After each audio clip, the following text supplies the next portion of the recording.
శనగలు అద్భుతమైన ఆహారం అనే చెప్పొచ్చు. ఎందుకంటే శనగల్లో ప్రోటీన్లు సమృద్ధిగా ఉంటాయి. నిత్యం ఒక కప్పు శనగలను తినటం వల్ల మనకు అనేక లాభాలున్నాయి. రోగనిరోధక శక్తి పెంచే దివ్యౌషధంగా శనగలను చెప్పొచ్చు. ప్రతిరోజు గుప్పెడు శనగలను తినటం ద్వారా చిన్న చిన్న ఆరోగ్య సమస్యలు తలెత్తకుండా ఆరోగ్యాన్ని కాపాడుకోవచ్చు. శనగల్లో పొటాషియం పుష్కలంగా ఉంటుంది. ఒక కప్పు శనగల ద్వారా మనకు సుమారుగా 474 మిల్లీగ్రాముల పొటాషియం లభిస్తుంది. పొటాషియం మన శరీరంలో బీపీని నియంత్రిస్తుంది, గుండె సమస్యలు రాకుండా చూస్తుంది. అందువల్ల నిత్యం శనగలను తింటే హై బీపీ తగ్గుతుంది. అలాగే గుండె జబ్బులు రాకుండా ఉంటాయి. Super rich protein, vitamins, minerals, fibre పుష్కలంగా ఉన్న శనగలతో జీర్ణం కూడా బాగా అవుతుంది.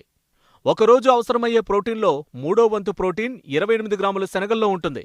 పొట్లు తీసిన శనగల కంటే పొట్లతో ఉన్న శనగలు చాలా మంచివి. అలా అని అతిగా తింటే మాత్రం కడుపుబ్బరంతో ఇబ్బంది పడతారు. డయాబెటిస్ ఉన్నవారికి శనగలు మంచి ఆహారం అని చెప్పొచ్చు. వీటి గ్లైసెమిక్ ఇండెక్స్